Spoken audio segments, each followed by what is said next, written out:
Well, it's a snowy day today, and I have the speaker on my bench, and it goes wub wub wub. And I'll show you what I mean. I'm gonna get it plugged in, and I'll turn it on. Well, you can tell there's something not right about this. I noticed there are screws on the back, so I took those screws out. Getting this back panel off was actually a little bit tricky. I made an improvised hook. I should probably have something that's more like a hook, but I took this and I took my fingers and just used pressure to kind of pull up on the back panel. But this is a powered Eris 3.5, and now I can't get my little improvised hook out of there. And it's served me well for 5 or 6 years now, but that sound feels to me like something in here is just a bad component that I can probably easily fix.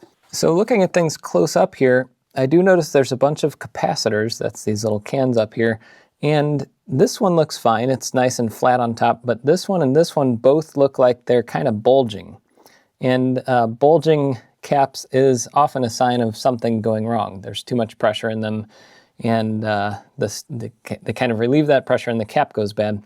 So my guess is if I take those caps out, now this is a power supply, there's a direct AC wall input, so you have to be careful with these things. Don't just stick your fingers in willy-nilly, especially this cap. It probably has a lot of energy in it. But anyway, if I take those caps off and replace them, I might be able to bring this back and keep using these speakers for another 5 or 10 years. So that's my goal today, and I'm glad that they put screws on this and did not glue it all down, because without that, I wouldn't be able to repair this and it would just go in the landfill. So let's try getting those caps off and replacing them. I don't know if I have the right caps to replace them, but we'll see in a minute. And that'll be how I approach today's little Level 2 Jeff video. It looks like they have some sort of glue in here. We'll try to get things taken apart with some spudgers. I'm not sure if this is going to work or not. I might need something thicker. Well, that's just breaking the plastic. So that's not wonderful. I might have to take this off without taking these connectors off, because they seem to be glued in pretty tightly. And I'm just breaking the connector by trying to remove it. So I think I'm going to go with that route. Well, these standoffs aren't even holding anything in. These are just for spacers to the back. I guess for extra screws.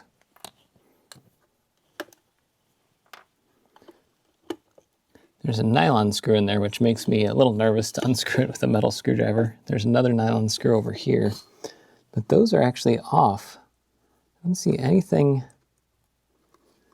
Oh, I guess these guys are all being held into the board here, so I'll have to take these off. Wow, that is tight on there. There we go.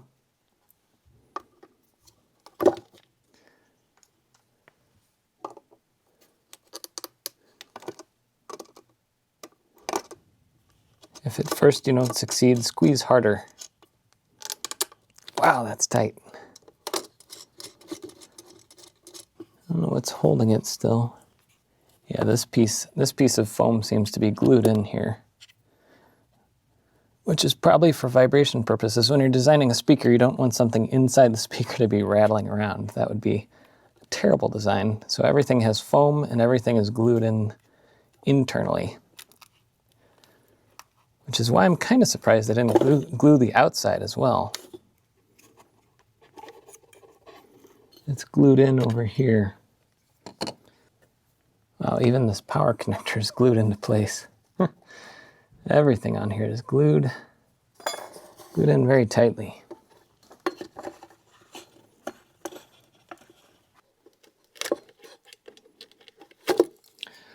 Okay, wow.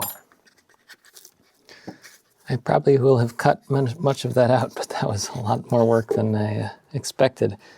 Another fun thing is these screws back here are not releasing the power plug, which will be interesting. But at least I can get this guy off, I hope.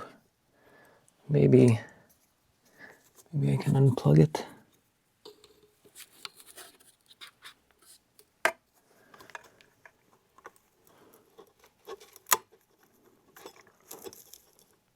Wow, there's so much glue in here. I was initially thinking this would be an easier job, but there's so much glue that the connectors on the board here are not coming off of these pins. This is theoretically a connector that will come off, but in this case, we're not getting this off. There's one. Well, I'm just breaking it. I'll have to resolder all that. Yeah, that's pretty wild. So at least we have exposure to the underside of this board. You can see all the glue on all these connections. I am going to try to get some of these out, but I have a feeling that with the age of this, we probably aren't going to be able to get all of this apart without, well, every time I do this, some of the plastic is snapping off. And so every connection seems to be breaking another connector. You see this? So like I can't even get one connector out without breaking off the actual board connection here because of this dried up old glue. So if I want to ever use this speaker again, I'm going to have to resolder all these wire connections back together. It's just these two capacitors. The annoying thing is they're also glued into place. They have glue at the base, and there's glue holding them together, this white stuff, which you can take this off with heat usually. Sometimes you can get it to come out just squeezing it off with a little needle nose. I'm going to try to get into that. And so far we're breaking everything that we touch. Well, at least this connector came off, but that plastic piece already snapped though. Every single one of these connections, when I touched the plastic, I didn't even squeeze that hard, but this thing just popped off of that one too. Okay, I think I identified the two spots where the capacitor is. It's right here and right here. We'll see if I'm right. It's rotated 90 degrees from each other, so I have my little Moo gun here, and this is the Heiko FR301, and it is a desoldering gun, which makes this hopefully go very easy without having to flow new solder in or anything. You just put it over the terminal, pull out the solder, and you do that on each side. You gotta let the solder heat up a little bit. And that one's not coming off that easy, so I might need to put some fresh solder in there. That one came through. That one did. This one, though, that one's not coming. So what I'm going to do is I'm going to grab my other soldering iron, and we're going to get some fresh solder, which is back here somewhere.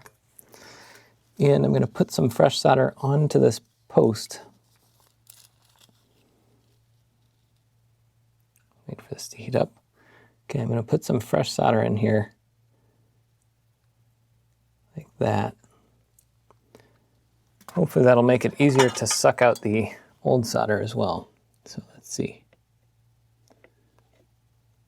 There we go. Now we got through. And if I flip this back around, I will try. Now this is assuming that I chose the right actual connections there.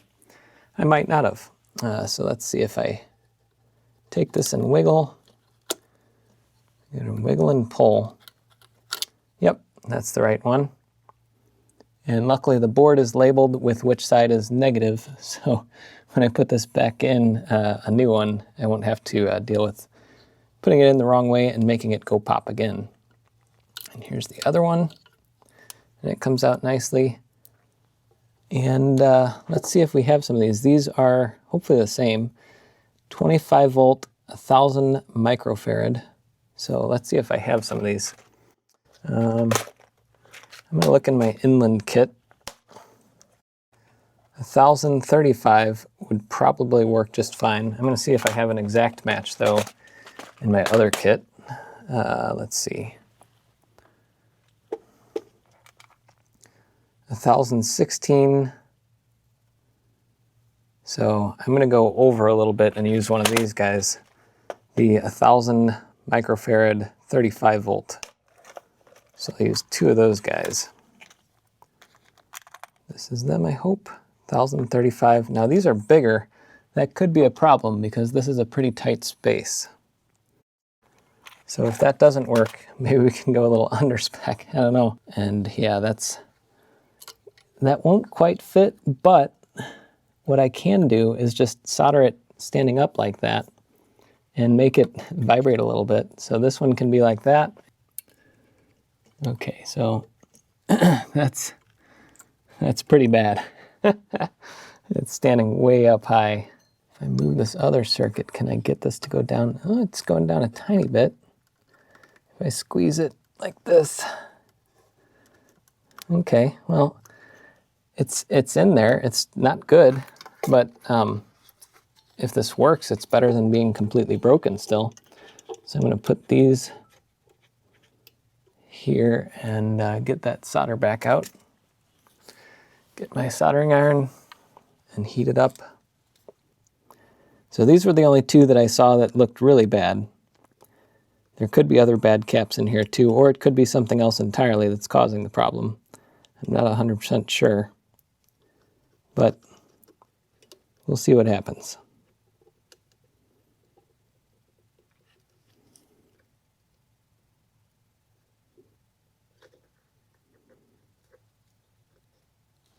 Okay, now I just need to snip these off so they don't touch anything. Although it's nice that there's a big open cavity in this area. That helps to mitigate any potential disaster. Now, this is going to be funny. I don't remember which thing goes into here, because there's one that goes up to the tweeter and one that goes down to the woofer. This one goes in like this. And this one comes over here because it's broken. Okay, so those two go like that, but then where do these guys go? I don't even remember where they were plugged in. I'm going to have to take the camera out and look back at the footage to figure out where these were plugged in, because I don't see anywhere on the board where there's space for these to plug in anymore. Now I see them. There are two plugs up here at the front, and hopefully I'm plugging them in the correct orientation, but I could be completely wrong on that. Yeah, that looks right. And this guy goes in next to it. Okay. So those guys are in. Before I put everything back together, I want to see if it works. So this is going to be slightly dangerous. I obviously want the camera to be running, because if this does do something very fun and interesting, having the camera on is definitely desirable. And we're going to see what happens if the speaker still goes wub wub wub, or if we've fixed it by just replacing those two caps. No sparks yet. It's on, and it just made a slight tick. So it looks like the problem was these two caps. You can see that the tops are bulging a little bit. And I don't know if it's a design problem or what, but this is the cap that I replaced them with. It's slightly larger, and it's also rated for a little bit more power. But you can see that the top of this cap is flat. That's how caps are supposed to look. And when they bulge like that, something went wrong. And that is often what leads to that ticking or wub wub wub sound that I was getting before. Anyway, this now works. And I hear just the standard little tick when it turns on. So successful repair. We'll see if I can get it all back together 100%. All right, moment of truth. I got everything wired back up. I resoldered things, and the one thing that I missed after I finished is this little connection that goes to the other speaker. Actually has a little ferrite core on it for interference, I guess. So don't use these repaired speakers in a place with a lot of EMI, I guess. But I have this plugged into the RCA jacks so that I can just plug it into this Mac. I was going to plug it into my iPhone, but I realized I don't have a USB-C to 3.5 millimeter adapter, so the Mac will do. Let's see if this works. Plug it in. This should switch to output, and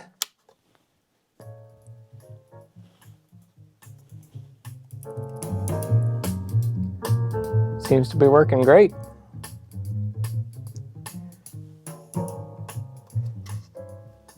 And And now the reason that I got the other speakers over at my main desk is these were starting to make weird sounds at the high end. So not the high end, but like when something was loud, it would kind of go like and make this crackling sound. And it honestly wasn't too bad, but it started getting a little bit worse. And at first I thought it was just my ears being funny, but eventually I did some testing with different sounds and found, yes, it was the speakers. So I ordered the new ones and I thought, well, you know, I could take a look at these someday. But then when I took them off my desk and plugged them in somewhere else, it started doing that tick, tick, tick, tick, tick, that thing. And it was doing all kinds of weird things. If I had both speakers plugged in, sometimes it would go like, woo, like there was feedback, but there was no feedback because it wasn't plugged into anything. So it was really weird. And it's crazy to think that just these two caps, well, now there's just one cap, that was causing that whole issue. So now we have no problem at all. And this is royalty-free YouTube music, so it won't even get copyright struck. Anyway, see you later. That's a good Level 2 Jeff video for you, and I'm happy to have another working set of speakers that maybe I'll mount on this desk, and we can listen to music while we're soldering together.